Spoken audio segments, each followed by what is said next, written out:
Hello students, welcome back to talent scout academy. आज के session में हम 10th class mathematics chapter number 8 trigonometry के इंट्रोडक्शन पार्ट को कवर करेंगे।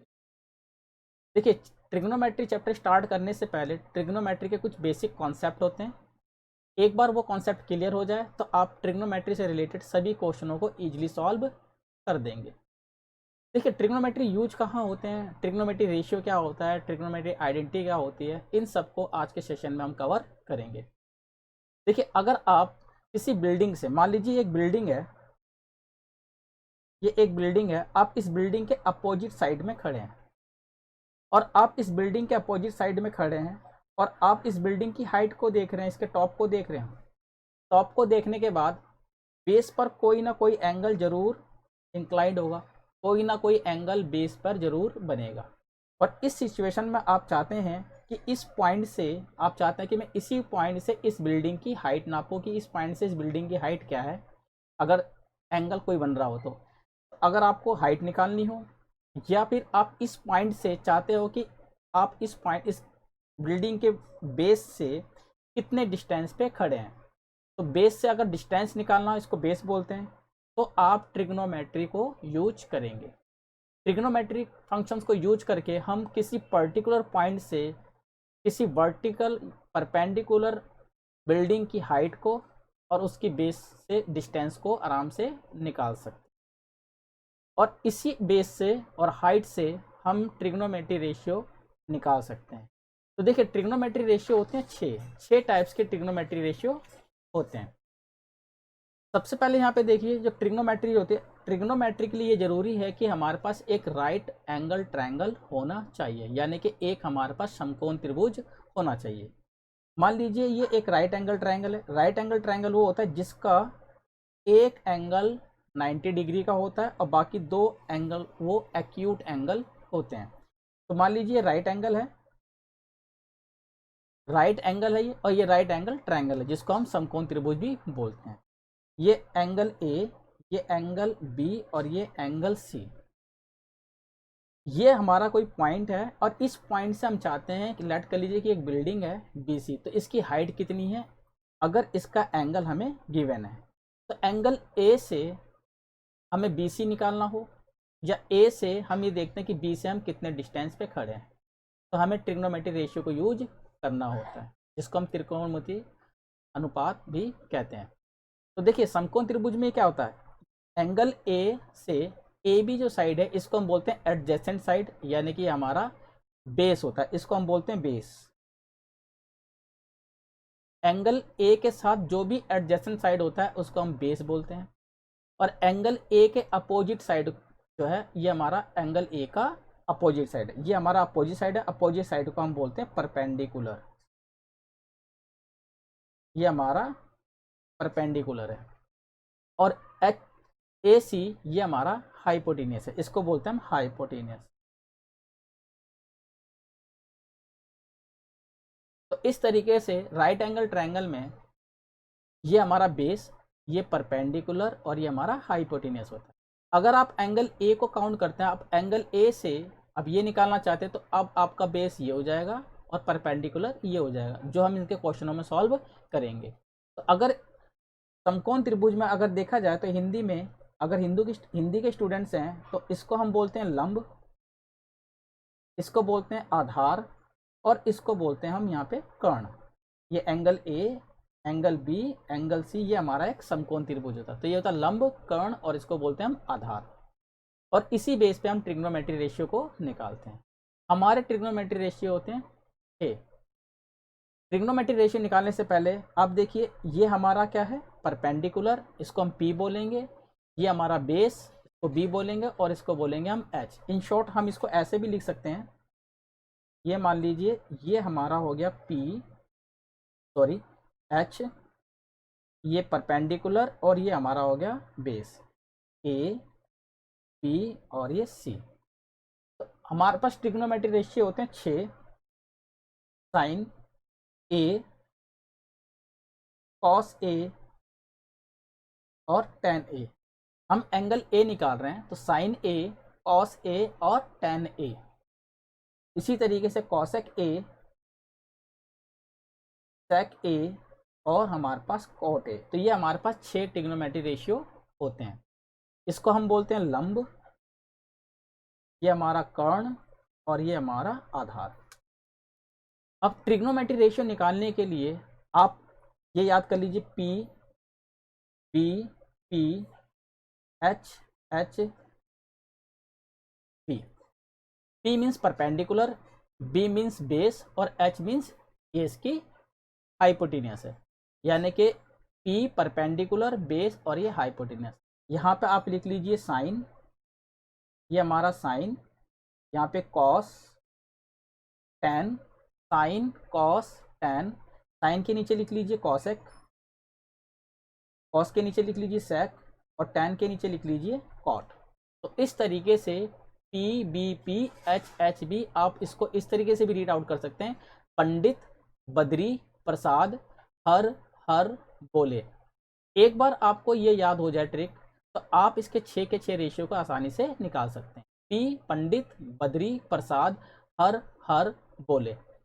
अब देखिए, अगर आपको साइन ए निकालना हो तो साइन ए क्या होगा, पी अपोन में एच। साइन ए होगा पी अपोन में एच, यानी कि लंब बटे में कर्ण। पी अपोन में एच, पी क्या है हमारे पास, बी सी। तो साइन ए क्या होगा हमारा, बी सी अपोन में एच, एच हमारा क्या है, ए सी। तो बी सी अपोन में ए सी, ये हमारा हो जाएगा साइन ए। इसी तरीके से अगर हमें कॉस ए निकालने के लिए बोला जाए तो कॉस ए, कॉस देखिए ये है बेस अपोन में हाइपोटेनियस, बेस अपोन में हाइपोटेनियस। बेस क्या है हमारे पास, ए बी, और हाइपोटेनियस क्या है हमारे पास, ए सी, यानी कि आधार बटे में कर्ण। ए बी अपोन में ए सी, ए बी बेस अपोन में हाइपोटेनियस ए सी, ये हमारा हो जाएगा कॉस ए। इसी तरीके से अगर हमें टेन निकालने के लिए बोला जाए तो टेन होगा पी अपोन में बी परपेंडिकुलर अपोन में बेस, परपेंडिकुलर यानी कि बी सी अपोन में बेस यानी कि ए बी। तो ये हो जाएगा हमारा बी सी अपोन में ए बी। इसी तरीके से कॉसेक बोले तो कॉसेक आप नीचे से स्टार्ट कीजिए। कॉसेक क्या होगा, एच अपोन में पी हाइपोटेनियस अपोन में परपेंडिकुलर, एच अपोन में पी हाइपोटेनियस अपोन में परपेंडिकुलर। हाइपोटेनियस हमारा ए सी है और परपेंडिकुलर हमारा पी सी है। इसी तरीके से सेक ए निकालने के लिए बोला जाए तो सेक ए आप नीचे से, ये सेक है, एच अपोन में बी, एच यानी कि हाइपोटेनियस अपोन में बी यानी कि बेस, हाइपोटेनियस अपोन में बेस। हाइपोटेनियस हमारे पास क्या है, ए सी, और बेस हमारे पास है ए बी। तो ये इस तरीके से ए सी अपोन में ए बी आ जाएगा। इसी तरीके से कॉट, कॉट क्या होता है, बी अपोन में पी बेस अपोन में परपेंडिकुलर यानी कि ए बी अपोन में बी सी, ये आ जाएगा हमारा ए बी अपोन में बी सी। एक बार आपको ये याद हो जाए P B P H H B यानी कि पंडित बद्री प्रसाद हर हर बोले, तो आपको 6 के 6 ट्रिग्नोमेट्री रेशियो याद हो जाएंगे। जब साइन बोला जाए तो पी अपोन में एच, कॉस बोला जाए तो बी अपोन में एच, टेन बोला जाए तो पी अपोन में बी। इसी तरीके से कॉसेक एच अपोन में पी, सेक एच अपोन में बी और कोट बी अपोन में पी। अब इससे आप एक दो आइडेंटिटी और निकाल सकते हैं। देखिए, साइन का उल्टा कॉसेक होता है और कॉसेक का उल्टा साइन होता है। तो इसलिए अगर इन दोनों की आपस में मल्टीप्लाई की जाए, साइन की मल्टीप्लाई अगर कॉसेक से की जाए या फिर कॉसेक की मल्टीप्लाई साइन से की जाए, बात एक ही है, तो आपका आंसर हमेशा एक आता है। देखिए, अगर यहाँ लिखा जाए sine into cosec, sine A into cosec A, sine A into cosec A अगर बोला जाए तो सबसे पहले देखिए साइन क्या होता है, पी अपोन में एच, तो यहाँ पे आप लिखेंगे पी अपोन में एच इंटू कॉसेक क्या होता है, एच अपोन में पी, यहाँ पे आप लिखेंगे एच अपोन में पी। इससे कट जाएगा, इससे कट जाएगा, तो आपका आंसर क्या आएगा, एक। इसी तरीके से अगर आप कोस की मल्टीप्लाई सेक से करते हैं और सेक की मल्टीप्लाई कोस से करते हैं तो भी आपका आंसर एक आएगा, क्योंकि कोस होता है बी अपोन में एच और सेक होता है एच अपोन में बी, यानी कि कोस का रेसिप्रोकल सेक होता है और सेक का रेसिप्रोकल कॉस होता है। यानी कि जब आपसे अगर ये बोला जाए कि ten A into cot A, ये क्या होंगे, तो टेन और कोट ये दोनों एक दूसरे के रेसिप्रोकल होते हैं। तो टेन की मल्टीप्लाई अगर कोट से की जाएगी तो इसका आंसर आएगा एक, क्योंकि टेन होता है बी अपोन में पी, क्योंकि टेन होता है पी अपोन में बी, यहाँ पर आप लिखेंगे पी अपोन में बी इंटू कॉट होगा बी अपॉन में पी, तो यहाँ पे आप लिखेंगे बी अपॉन में पी, बी से बी कट गया, पी से पी कट गया, तो कॉट की वैल्यू यहाँ पर हमारी 1 आ गई। तो एक चीज़ तो ये हो गई कि साइन की मल्टीप्लाई अगर कॉसेक से करते हैं, कॉसेक की मल्टीप्लाई, इन दोनों की मल्टीप्लाई, क्योंकि साइन का उल्टा कॉसेक होता है, कॉसेक का उल्टा साइन होता है, यानी कि ये एक दूसरे के रेसिप्रोकल होते हैं, और इनकी जब भी मल्टीप्लाई की जाएगी वो हमेशा 1 के इक्वल होगी। तो इस तरीके से आप इसको ऐसे भी लिख सकते हैं कि साइन ए 1 अपॉन में कॉसेक ए, जो कि साइन कॉसेक का रेसिप्रोकल होता है, तो साइन को आप 1 अपॉन में कॉसेक लिख सकते हैं, और इसी तरीके से आप कॉसेक को 1 अपॉन में साइन भी लिख सकते हैं। ये एक दूसरे के उल्टे होते हैं। इसी तरीके से अगर आप कॉस पे आते हैं, तो अगर कॉस की वैल्यू, तो आप यहाँ पे लिखेंगे कॉस सेक का उल्टा होता है, तो आप इसको लिखेंगे 1 अपॉन में सेक ए, और इसी तरीके से अगर आपको सेक ए पूछा जाए तो आप इसको 1 अपॉन में कॉस ए लिख सकते हैं। इसी तरीके से 1 अपॉन, अगर tan पूछा जाए तो देखिए tan क्या होता है, tan a ये हो जाएगा 1 अपॉन में cot a, क्योंकि tan cot का रेसिप्रोकल होता है। इसी प्रकार अगर cot a बोला जाए तो ये हो जाएगा 1 अपॉन में tan a। तो इस तरीके से अगर आपको ये PBP पंडित बद्री प्रसाद हर हर बोले याद हो जाए, तो आपको 6 के 6 ट्रिग्नोमेट्री रेशियो याद हो जाएंगे, और इसके साथ साथ इसके कुछ आइडेंटिटी या फॉर्मूले भी याद हो जाएंगे। पहला, साइन और कॉसेक, अगर इनकी आप, ये दोनों एक दूसरे के रेसिप्रोकल होते हैं, अगर इनकी आपस में मल्टीप्लाई की जाए तो उसकी वैल्यू हमेशा 1 होती है। साइन की कॉसेक से तो 1, कॉस की सेक से मल्टीप्लाई करेंगे 1, टैन की कोट से मल्टीप्लाई करेंगे 1, और क्योंकि एक दूसरे के रेसिप्रोकल होते हैं तो आप साइन को 1 अपॉन में कॉसेक बोल सकते हैं, इसी तरीके से कॉसेक को आप 1 अपॉन में साइन भी बोल सकते हैं। क्योंकि देखिए यहाँ पे tan इंटू कोट 1 के बराबर होता है। अगर मुझे कोट निकालना है तो tan इसके अपोन में आ जाएगा, अगर मुझे tan निकालना है तो कोट इसके अपोन में आ जाएगा। तो बात वही पड़ेगी, tan पूछा जाए तो 1 अपॉन में कोट, कोट पूछा जाता है 1 अपॉन में tan। तो इस तरीके से आप अगर इस ट्रिक को याद कर लेते हैं, पंडित बद्री प्रसाद हर हर बोले, तो आपको ट्रिग्नोमेट्री रेशियो और इसकी कुछ आइडेंटिटी याद हो जाएगी। तो चलिए इसी बेस पे हम कुछ और आइडेंटिटीज को फाइंड आउट करते हैं। देखिए अभी तक हमने सीखा कि अगर tan हो, tan है, tan का रेसिप्रोकल कोट होता है, यहाँ पे आप कोट लिख लीजिए। अगर tan है तो उसका रेसिप्रोकल होता है कोट। इसी तरीके से अगर साइन है तो साइन का रेसिप्रोकल क्या होता है, कॉसेक। साइन का उल्टा होता है यहाँ पे आप कॉसेक लिख लीजिए। इसी प्रकार कॉस है तो कॉस का रेसिप्रोकल क्या होता है, सेक, यहाँ पे आप सेक लिख लीजिए। यानी कि tan का रेसिप्रोकल कोट होता है, साइन का रेसिप्रोकल कॉसेक होता है, और कॉस का रेसिप्रोकल हमारा सेक होता है। यानी कि आप इसको इस तरीके से भी लिख सकते हैं, और इस बेस पर हम कई आइडेंटिटी को फाइंड आउट भी करेंगे। तो देखिए tan का उल्टा कोट होता है, कोट का उल्टा tan होता है, यानी कि tan इक्वल टू होता है 1 अपॉन में कोट। यहाँ पर अगर आप 1 मान ले तो tan इक्वल टू होता है 1 अपॉन में कोट। इसी तरीके से कोट इक्वल होता है 1 अपॉन में tan। अब इधर देखिए साइन किसके इक्वल होता है, 1 अपॉन में कॉसेक के। इसी तरीके से कॉसेक किसके इक्वल होगा, 1 अपॉन में साइन के। कॉस किसके इक्वल होगा, कॉस इक्वल होगा 1 अपॉन में सेक के, और सेक इक्वल होगा 1 अपॉन में कॉस के। तो आप इसको पंडित बद्री प्रसाद हर हर बोले की तरह लिख सकते हैं, क्योंकि साइन के नीचे कॉसेक होता है, कॉस के नीचे सेक होता है, tan के नीचे कॉट होता है। तो आप इस तरीके से भी इसको याद कर सकते हैं। इसी बेस पे हम और भी आइडेंटिटी को याद कर सकते हैं। अब देखिए आप सबसे पहले यहाँ पे देखिए, ये एक लाइन आपकी ये है, आप इसको लिख लीजिए,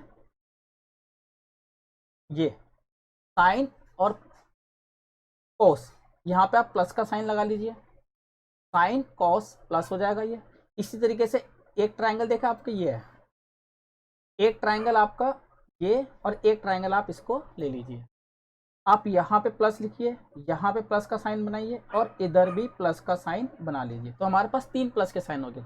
एक प्लस का साइन ये हो जाएगा, एक प्लस का साइन ये, और एक प्लस का साइन ये, और बीच में आप एक को ही रहने दीजिए। तो सबसे पहले मैंने आपको बताया साइन किसके इक्वल होगा, 1 अपॉन में कॉसेक। कॉस किसके इक्वल होगा, 1 अपॉन में सेक के। इसी तरीके से सेक किसके इक्वल होगा, 1 अपॉन में कॉस के। अब दूसरी आइडेंटिटी से कैसे फाइंड आउट करते हैं, आप पहला ट्राइंगल ये लीजिए, दूसरा ये, और तीसरा ये। यहाँ प्लस लगाइए, यहाँ प्लस लगाइए, और यहाँ पे भी प्लस लगाइए। अब आप केवल इसका स्क्वायर कीजिए। देखिए अगर आप लिखते हैं sine square plus cos square, sine square plus में कॉस स्क्वायर, साइन स्क्वायर ए मान लीजिए और कॉस स्क्वायर ए, तो देखिए साइन स्क्वायर और कॉस स्क्वायर किसके इक्वल होगा, 1 के, तो आप यहाँ पे लिखेंगे 1। पहली आइडेंटिटी आपकी ये बन जाएगी। अब इधर देखिए इस ट्रायंगल को देखते हैं, 1 प्लस में कॉट स्क्वायर, 1 प्लस में कॉट स्क्वायर, अगर आप लिखते हैं 1 प्लस में कॉट स्क्वायर ए, तो 1 प्लस में कॉट स्क्वायर क्या हो जाएगा, कॉसेक स्क्वायर, तो ये हमारा हो जाएगा कॉसेक स्क्वायर। आप इस वाले ट्रायंगल में आ जाइए। अब इसमें देखिए 1 प्लस में tan स्क्वायर या tan स्क्वायर प्लस में 1, आप स्क्वायर कर दीजिए, तो 1 प्लस में tan स्क्वायर, 1 प्लस में tan स्क्वायर, तो 1 प्लस में tan स्क्वायर किसके इक्वल हो जाएगा, sec स्क्वायर के। तो इस तरीके से आपके पास 3 आइडेंटिटी और आ गई। पहली आइडेंटिटी मैंने पहले आपको मैंने बताया था रेशियो के हिसाब से कि साइन कॉसेक का उल्टा होता है, कॉस सेक का उल्टा होता है, tan कोट का उल्टा होता है। तो आप यहाँ पे बीच में आप 1 लिख लीजिए। 1 का मतलब है अगर आप साइन की वैल्यू निकालते हैं तो 1 अपॉन में कॉसेक, और कॉसेक की वैल्यू निकालते तो 1 अपॉन में साइन, वो तो आपको मैंने पहले बता दिया। अब देखिए यहाँ पे 3 ट्रायंगल लीजिए, 1, इसको छोड़िए 2, इसको छोड़िए 3 ट्रायंगल है, तीनों पे आप यहाँ पे प्लस, यहाँ प्लस और यहाँ पे प्लस लगा लीजिए। अब इनका स्क्वायर कर लीजिए, sine square plus cos square 1 के बराबर होगा। पहली आइडेंटिटी ये हो गई। अब इससे आपकी 2 आइडेंटिटी और बन जाएगी। तो इस तरीके से आप यहाँ पे लिखेंगे साइन स्क्वायर किसके बराबर हो जाएगा, 1 माइनस में कॉस स्क्वायर के। इसी तरीके से आप यहाँ पे कॉस स्क्वायर लिखते हैं, ये किसके बराबर हो जाएगा, आप इसको उस तरफ ले जाइए तो ये बन जाएगा 1 माइनस में साइन स्क्वायर। तो देखिए पहली आइडेंटिटी तो आपकी ये बन चुकी थी और इससे हमने 2 आइडेंटिटी और निकाल ली। अब इस ट्रायंगल में आते हैं तो 1 प्लस में कॉट स्क्वायर, तो 1 प्लस में कॉट स्क्वायर किसके बराबर होगा, कॉसेक स्क्वायर के, क्योंकि इस ट्रायंगल के तीनों जो वर्टिसेस हैं खाली ये बच रहा है, तो 1 प्लस में कॉट स्क्वायर हो गया कॉसेक स्क्वायर के। अब देखिए यहाँ से भी फिर एक आइडेंटिटी बन जाती है, यहाँ पे 1 प्लस में कॉट स्क्वायर कॉसेक स्क्वायर होता है, तो इसी तरीके से कॉसेक स्क्वायर ए, कोट को आप उस तरफ भेज दीजिए माइनस का कॉट स्क्वायर ए, तो cosec square minus cot square ये हो जाएगा 1 के इक्वल, ये आपके 1 के इक्वल हो जाएगा। एक आइडेंटिटी और बन जाएगी यहाँ पर, अब यहाँ पे लिखिए कॉट स्क्वायर, तो कॉट को यहाँ छोड़ेंगे तो ये किस तरफ जाएगा, उस तरफ जाएगा, तो ये किसका हो जाएगा, माइनस का, तो ये बन जाएगा कॉसेक स्क्वायर ए माइनस का 1। तो दूसरी एक आइडेंटिटी आपकी ये बनी, इससे 2 आइडेंटिटी और बन गई। अब तीसरे में देखिए इस ट्रायंगल को जब हम पकड़ रहे हैं तो 1 प्लस में tan स्क्वायर क्या बन जाएगा हमारा, sec स्क्वायर, 1 प्लस में tan स्क्वायर sec स्क्वायर, तो 1 प्लस में tan स्क्वायर क्या हो गया, sec स्क्वायर। और आप यहाँ से 2 आइडेंटिटी फिर बन गई। यहाँ पे देखिए अगर आप यहाँ पे tan स्क्वायर ए लिखते हैं तो ये हो जाएगा sec स्क्वायर ए माइनस 1, माइनस तरफ चला जाएगा, और अगर आप tan को उस तरफ ले जाते हैं तो हो जाएगा sec square minus tan square, ये बराबर हो जाएगा 1। तो एक आइडेंटिटी आपकी ये होगी। तो इस तरीके से आप इस फॉर्मूले से या इस ट्रिक के द्वारा भी आप इन फॉर्मूलों को याद कर सकते हैं। बाई चांस अगर आपको फॉर्मूला ध्यान ना आए तो आप इस तरीके से भी उन फॉर्मूलों को रिवाइज कर सकते हैं। पहला ट्रायंगल प्लस, एक छोड़िए दूसरा ट्रायंगल प्लस, एक छोड़िए तीसरा ट्रायंगल प्लस, ये प्लस और ये प्लस, तो साइन स्क्वायर आप स्क्वायर लगा दिए, sine square plus cos square 1 के बराबर होगा, आपने 1 लिख दिया, इससे 2 बन गए। 1 प्लस में कोट स्क्वायर ये कॉसेक स्क्वायर के बराबर होगा, इससे फिर 2 बन जाएंगे। इसी तरीके से 1 प्लस में tan स्क्वायर सेक स्क्वायर के बराबर होगा, तो इसके बाद ये 2 ये अलग से बच जाएंगे। इसी बेस पे हम कुछ और आइडेंटिटी फॉर्मूलों को बनाते हैं। तो अब देखिए अभी हमने पढ़ा कि tan का रेसिप्रोकल कोट होता है, tan का रेसिप्रोकल कोट होता है। ये साइन है, साइन का रेसिप्रोकल क्या होता है, यहाँ पे कॉसेक होता है, और कॉस का रेसिप्रोकल सेक होता है।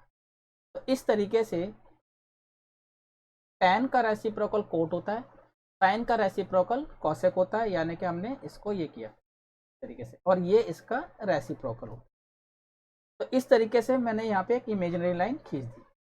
अब देखिए यहाँ पर साइन और ये कॉस, एक लाइन आप ये ले लीजिए, tan कोट और यहाँ पे कॉसेक और कोट ये ले लीजिए। यहाँ पर आप लिखिए 90 माइनस थीटा, यहाँ पर आप लिख लीजिए 90 माइनस थीटा, इधर भी आप लिख लीजिए 90 माइनस थीटा, और यहाँ पे भी आप लिख लीजिए 90 माइनस थीटा। तो इस तरीके से हमारे पास फॉर्मूले और आ जाएंगे। अब देखिए यहाँ पे जो मैंने पीछे बनाया था वो इस तरीके से था, ये कुछ इस तरीके से, और फिर ये ऐसे क्रॉस में। तो आप पहले साइन और कॉस, tan और कोट, सेक और कॉसेक लिख लीजिए, और यहाँ पे बीच में 90 minus theta, 90 minus theta, 90 minus theta. तो देखिए यहाँ पे फॉर्मूला बन जाएगा, आप अगर लिखते हैं sine 90 minus theta, sine 90 minus theta, तो ये बन जाएगा हमारा cos theta. Sine 90 minus theta बन जाएगा कॉस थीटा। इसी तरीके से tan 90 minus theta cot theta, tan 90 minus theta, ये हमारा आ जाएगा कॉट थीटा। इसी तरीके से सेक 90 माइनस थीटा, ये हमारा हो जाएगा कॉसेक थीटा। यहाँ थीटा की वैल्यू है गिवन एंगल, कोई भी एंगल हो सकता है। इसी तरीके से देखिए आप इसको उल्टा भी कर सकते हैं, cos 90 minus theta sine theta हो जाएगा। आप अगर उल्टा लिखते हैं तो यहाँ पे लिखेंगे कॉस 90 माइनस थीटा, ये हमारा हो जाता है साइन थीटा। इसी तरीके से cot 90 minus theta, cot 90 minus theta, ये हमारा हो जाएगा टेन थीटा। और इसी तरीके से कॉसेक 90 माइनस थीटा, ये बन जाएगा हमारा सेक थीटा। तो इस तरीके से इजी वे में ये हमें सॉल्व हो जाएंगे, और इजी वे में हमें इनके फॉर्मूले याद हो जाएंगे। Sine 90 minus theta cos theta, cos 90 minus theta sine theta. इसी तरीके से tan 90 minus theta cot theta, cot 90 minus theta tan theta. Sec 90 minus theta cosec theta, cosec 90 minus theta sec theta. यहाँ थीटा की value कुछ भी हो सकती है, थीटा की वैल्यू एक्यूट एंगल हो सकती है। मान लीजिए यहाँ पर ये लिखा जाए, मैं अगर लिखूँ साइन 90 माइनस 37, साइन 90 माइनस 37, तो ये हमारा हो जाएगा कॉस 37, क्योंकि देखिए sine 90 minus theta cos theta होता है, यहाँ पे मैंने 37 लिखा है, तो ये भी 37 हो जाएगा। इसी तरीके से अगर ऐसे लिखा जाए कि tan 47 क्या होगा, तो देखिए tan 47 बोला हुआ यहाँ पे, देखिए tan 47, तो ये हो जाएगा हमारा cot 90 माइनस 47। tan 47 का मतलब है cot 90 माइनस 47। तो इस तरीके से आपको ये फॉर्मूले भी इजीली याद हो जाएंगे। इसी बेस, अब देखिए इसी बेस पे हम और भी फॉर्मूले बनाते हैं। देखिए अगर आपसे बोला जाए tan, तो अगर tan की वैल्यू निकालने के लिए बोला जाए तो tan क्या होता है, यहाँ पे देखिए tan theta, tan a, tan b, tan c कुछ भी हो सकता है। तो अगर tan बोला जाए तो आप tan के लिए इसके आगे के जो दो हैं आप उन दोनों को डिवाइड कीजिए। तो tan होता है साइन अपॉन में कॉस, तो tan की वैल्यू हो जाती है यहाँ पर साइन अपॉन में कॉस। इसी तरीके से अगर आपको साइन बोला जाए तो साइन हो जाएगा, अगर आपको साइन के लिए बोला जाए तो साइन इसके आगे के दो को डिवाइड कीजिए, कोस अपॉन में कोट, तो ये हो जाएगा कोस अपॉन में कोट। इसी तरीके से अगर कॉस बोला जाए तो आप क्या करेंगे, कॉस बोला जाए तो उसके आगे के जो दो हैं कोट अपॉन में कॉसेक, कोट अपॉन में कॉसेक, ये आपका कॉस आ जाएगा। थोड़ी देर में हम इसको प्रूफ भी करके दिखाएंगे। इसी तरीके से अगर कोट बोला जाए तो कोट को आप ऐसे लिखेंगे, कोट इक्वल टू इसके आगे के दो देखिए कॉसेक अपॉन में सेक, कॉसेक अपॉन में सेक, और इसी तरीके से कॉसेक इसके आगे के दो सेक अपॉन में टेन, तो ये हो जाएगा हमारा सेक अपॉन में टेन। और इसी तरीके से अगर सेक बोला जाए तो सेक क्या हो जाएगा, आगे के दो को डिवाइड कीजिए, टेन अपॉन में साइन, ये हो जाएगा टेन अपॉन में साइन। तो इस तरीके से इसके फॉर्मूले बन जाएंगे। ये हमारा हो जाएगा क्लॉकवाइज। आप इसको एंटी क्लॉकवाइज भी निकाल सकते हैं, आप चाहे तो इसको एंटी क्लॉकवाइज भी निकालेंगे। एंटी क्लॉकवाइज निकालना हो तो देखिए यहाँ पे टेन क्या होता है, सेक अपॉन में कॉसेक, सेक अपॉन में कॉसेक, देखिए सेक अपॉन में कॉसेक, ये हमारा होता है टेन। अब देखिए अगर मान लीजिए इसको प्रूफ करके दिखाना कि भाई ये सेक अपॉन में कॉसेक वाकई में टेन होता है या नहीं, तो यहाँ पे देखिए सेक क्या होता है, सेक जो होता है वो कॉस का रेसिप्रोकल होता है, और मैंने पीछे बताया कि यहाँ पे वन होता है। तो सेक क्या होता है, वन अपॉन में कॉस, तो इस सेक की जगह आप लिखेंगे वन अपॉन में कॉस। इसी तरीके से कॉसेक, कॉसेक किसका रेसिप्रोकल होता है, साइन का, तो कॉसेक होगा वन अपॉन में साइन, तो आप यहाँ पे लिखिए वन अपॉन में साइन। जब आप इसको सॉल्व करेंगे तो वन अपॉन में कॉस इंटू साइन अपॉन में वन, तो ये हमारा आ जाएगा साइन अपॉन में कॉस। अब देखिए साइन अपॉन में कॉस, इधर देखिए साइन अपॉन में कॉस क्या था, टेन। तो इस तरीके से प्रूफ भी हो गया कि अगर हम क्लॉकवाइज चलते हैं तो टेन होता है साइन बटे में कॉस, एंटी क्लॉकवाइज चलते हैं ऐसे तो टेन की वैल्यू सेक अपॉन में कॉसेक भी होती है।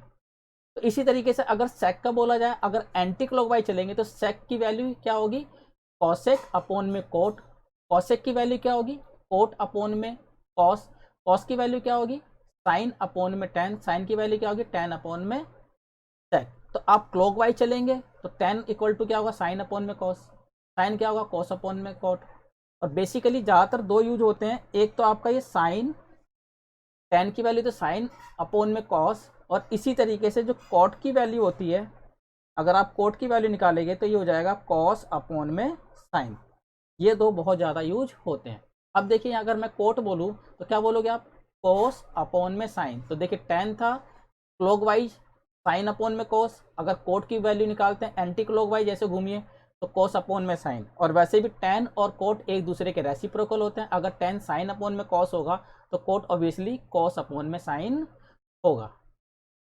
अब देखिए ट्रिग्नोमेट्री में हमें कभी कभी साइन 0 की वैल्यू निकालनी होती है, साइन 30 की वैल्यू, साइन 45 की वैल्यू पूछ ले, साइन 60 की वैल्यू पूछ सकता है, साइन 90 की वैल्यू भी पूछ सकता है। तो हमें इन सब की वैल्यू भी याद होना जरूरी है कि अगर आपसे पूछा जाए कोस 45 की वैल्यू कितनी है, टेन 45 की वैल्यू कितनी है, और इस टाइप के क्वेश्चन आते हैं तो आप उसकी वैल्यू रख के उसको सॉल्व करना होता है। तो इस प्रकार के क्वेश्चनों को सॉल्व करने के लिए इसकी वैल्यू को याद करना जरूरी होता है। तो सबसे पहले हम इनकी वैल्यू को फाइंड आउट करना सीखते हैं। देखिए साइन हमारे पास एक्यूट एंगल 30, 45, 60 और ये 90 है, यानी कि बेसिक एंगल हमारे पास 30, 45, 60 और 90 के ही होते हैं। तो अगर आपसे साइन 0 पूछा जाए तो आप इस टेबल को बनाने के लिए देखिए सबसे पहले यहाँ पे कितने हैं पे 0, तो 1 2 3 4 5, यहाँ पे 5 एंगल्स हैं, 0 एंगल होता नहीं है। तो आप यहाँ पे इसको रूट में 0 अपॉन में 4 लिखिए, यहाँ पे रूट में 1 अपॉन में 4, यहाँ पे रूट में 2 अपॉन में 4, इधर रूट में 3 अपॉन में 4 और यहाँ पे रूट में 4 अपॉन में 4, ऐसे इसको आप लिख लीजिए। और अब आप इसको सॉल्व कीजिए। अगर आपसे पूछे जाए साइन 0, तो देखिए रूट 0 अपॉन में 4, तो साइन 0, तो इसको हम सॉल्व करेंगे तो क्या आएगा 0, तो यहाँ पर हमारा साइन 0 इसके बराबर होता है, साइन 0 0 के बराबर होता है, तो साइन 0 की वैल्यू 0 आएगी। इसी तरीके साइन 30 पूछा जाए तो देखिए 1 अपॉन में 4, इसको आप सोल्व करोगे तो 1 अपॉन में 2 आएगा, तो यहाँ पे आ गया 1 अपॉन में 2। इसी तरीके से साइन 45 की वैल्यू, तो यहाँ पे देखिए 2 अपॉन में 4 है, अगर हम इसको सॉल्व करेंगे तो रूट में 1 अपॉन में 2 आएगा, और रूट में 1 अपॉन में 2 का मतलब 1 अपॉन में रूट 2, ये हमारी इसकी वैल्यू आ जाएगी। जब हम इसको सॉल्व करेंगे तो 2 1 2 2 टू द 4 1/2 आएगा, 1 का रूट स्क्वायर रूट 1 होगा और रूट 2 का तो होता नहीं है, तो रूट 2 में आ जाएगा इसको। इसी तरीके से आप इसको सॉल्व करते हैं और साइन 60 की वैल्यू पूछी जाती है, तो रूट 3 और 4 का स्क्वायर रूट कितना होगा 2, तो यहाँ हो जाएगा रूट 3 अपॉन में 2। यहाँ 4 अपॉन में 4, इसको आप डिवाइड करते हैं तो कितना आ जाएगा 1। तो इस तरीके से साइन 0 की वैल्यू 0, साइन 30 की वैल्यू 1 अपॉन में 2। तो सबसे पहले आप टेबल में देखिए, टेबल में 0, 30, 45, 60 और 90। यहाँ पे आप लिखिए 0 अपॉन में 4, 1 अपॉन में 4, 2 अपॉन में 4, 3 अपॉन में 4 और 4 अपॉन में 4। इसको आप सॉल्व करते चले जाइए, आपके पास इसकी वैल्यू, साइन की वैल्यू आती चली जाएगी। एक बार जब आपकी साइन की वैल्यू आ जाए तो आप कोस की वैल्यू को रिवर्स में लिखिए। रिवर्स का मतलब है ये आप रिवर्स कीजिए, एक यहाँ पर आ जाएगा, रूट 3 अपॉन 2 यहाँ आ जाएगा, ये आ जाएगा, ये यहाँ पर आ जाएगा, यानी कि कोस में साइन 90 की वैल्यू कोस 0 हो जाती है, साइन 60 की वैल्यू कोस 30 हो जाएगी। तो इस तरीके से आप इसको रिवर्स में लिख लीजिए। 1 पहले ये लिखिए, फिर इसमें ये लिखिए रूट 3 अपॉन में 2, फिर 1 अपॉन में रूट 2, 1 अपॉन में 2 और यहाँ पे ये आप 0 लिख लीजिए। यानी कि पहले आपको साइन की वैल्यू मालूम चल जाए तो कॉस की वैल्यू आपको अपना आप ही मालूम चल जाएगी। जो वैल्यू साइन 90 की होगी कॉस 0 की होगी, जो वैल्यू साइन 60 की होगी वो कॉस 30 की होगी, और 45 में दोनों सेम होते हैं। ये 1/2 यहाँ आ जाएगा और यहाँ पर आ जाएगा। तो इस तरीके से आपके पास ये साइन और कॉस की वैल्यू आ गई। एक बार आपके पास साइन और कॉस की वैल्यू आ जाए तो आप टैन, कोसेक, सेक और कॉट की वैल्यू इजीली सॉल्व कर सकते हैं। देखिए साइन, अब यहाँ पे टैन है। टैन मैंने आपको बताया था, टैन क्या होता है, अभी थोड़ी देर पहले हमने देखा था। टैन होता है साइन बटे में कॉस। तो टैन की वैल्यू होती है साइन अपॉन में कॉस, यानी कि साइन अपॉन में कॉस टैन होता है। 0 अपॉन में 1, तो टैन 0 0 होगा। इसी तरीके से टैन की वैल्यू क्या होगी, साइन अपॉन में कॉस, यानी कि 1 अपॉन में 2 अपॉन में रूट 3 अपॉन में 2, तो साइन अपॉन में कॉस। आप इन दोनों को डिवाइड कीजिए, इन दोनों को जब आप डिवाइड करेंगे क्या आ जाएगा, यहाँ पे 1 अपॉन में रूट 3। इसी तरीके से टैन, साइन अपॉन में कॉस, इन दोनों को आप डिवाइड कर दीजिए, 1 आ जाएगा। इसी तरीके से इनको आप डिवाइड कीजिए, इसको आप डिवाइड करेंगे तो रूट 3 आएगा। और जब हम यहाँ पे डिवाइड करते हैं 1/0, तो देखिए 1/0, 1/0 जिसका डिनोमिनेटर 0 होता है तो उसकी वैल्यू इन्फिनिटिव होती है, यानी कि ये नॉट डिफाइंड होगा, यहाँ पे नॉट डिफाइंड, क्योंकि यहाँ पे किसकी वैल्यू आएगी, इन्फिनिटिव, ये डिफाइंड नहीं होगा। अब आ जाइए कॉसेक। कॉसेक किसका रेसिप्रोकल होता है, साइन का, यानी कि कॉसेक का उल्टा साइन होता है, तो आप इसका उल्टा कर लीजिए। 0 है, आप 0 का उल्टा करेंगे तो 1/0। तो इस तरीके से ये भी डिफाइंड नहीं होगा, क्योंकि डेनोमिनेटर हमारा 0 आ रहा है, तो ये भी नॉट डिफाइंड, ये भी डिफाइंड नहीं होगा। अब कॉसेक आ जाइए, कॉसेक साइन का उल्टा होगा, जो भी साइन की वैल्यू आप उसको उल्टा कर दीजिए, तो यहाँ पे कितना आ जाएगा, 2। कॉसेक अगर आपसे 45 पूछा जाए तो साइन 45 की वैल्यू निकालिए, 1/√2, इसको पलट दीजिए तो √2 कॉसेक की वैल्यू आ जाएगी। इसी तरीके से कॉसेक 60 की वैल्यू क्या होगी, साइन 60 की वैल्यू का पलट दीजिए, क्योंकि कॉसेक साइन का उल्टा होता है। अगर मैं साइन 60 बोल रहा हूँ √3/2, तो कॉसेक 60 इसका उल्टा होगा 2/√3। इसी तरीके से 1 का रेसिप्रोकल 1 ही रहेगा। तो साइन 90 1 होता है, तो कॉसेक 90 भी 1 होगा, क्योंकि आप इसको पलटेंगे तो भी 1 ही आएगा। अब आ जाते हैं सेक की बारी। सेक किसका इनवर्स होता है, सेक होता है कोस का उल्टा। 1 का उल्टा 1। सेक अगर 30 की वैल्यू पूछा जाए तो सेक 30 की वैल्यू कॉस 30 की वैल्यू का उल्टा होगा, यानी कि 2/√3। इसी तरीके से सेक अगर 45 पूछा जाए तो कॉस 45 का उल्टा, कॉस 45 ये √2 हो जाएगा, आप इसको पलट दीजिए। इसी तरीके से सेक अगर 60 पूछा जाए तो कॉस 60 1/2 है, तो सेक 60 कितना हो जाएगा, 2। और इसी तरीके से अगर सेक आपसे 90 पूछा जाए तो यहाँ पे कॉस 90 0 है, आप इसका रेसिप्रोकल करेंगे तो नॉट डिफाइंड, ये डिफाइंड होगा ही नहीं। अब आ जाइए कॉट। कॉट किसका उल्टा होता है, टैन का। टैन का उल्टा कॉट होता है, कॉट का उल्टा टैन होता है। तो आप अगर इसको रिवर्स करते हैं, उल्टा करते हैं इसको, तो यहाँ पे आ जाएगा नॉट डिफाइंड, क्योंकि इसका डेनोमिनेटर 0 हो जाएगा। इसी तरीके से कॉट की वैल्यू क्या होगी, आप टैन को उल्टा कर दीजिए, टैन की वैल्यू 1/√3 है, तो कॉट की वैल्यू कितनी हो जाएगी, √3। इसी तरीके से यहाँ पर इसका उल्टा कर दीजिए 1। कोट अगर 60 की वैल्यू पूछा जाए तो आप टैन 60 की वैल्यू कितनी है, √3, तो कॉट 60 की वैल्यू आप इसको पलट दीजिए तो 1/√3। और यहाँ पे फिर कोट 90 पूछा गया है, 90 नॉट डिफाइंड है, 10 नॉट डिफाइंड है, तो ये यहाँ पे 0 हो जाएगा। तो इस तरीके से आपको साइन, कॉस, टैन, कॉसेक, सेक और कोट की वैल्यू भी याद हो जाएगी। इस तरीके से टेबल बनाया जाता है वो भी आपको याद हो जाएगा। और जब आप इस प्रकार के क्वेश्चनों को कंटिन्यू सॉल्व करते रहेंगे तो ये आपको टेबल याद करने की भी ज़रूरत नहीं होगी।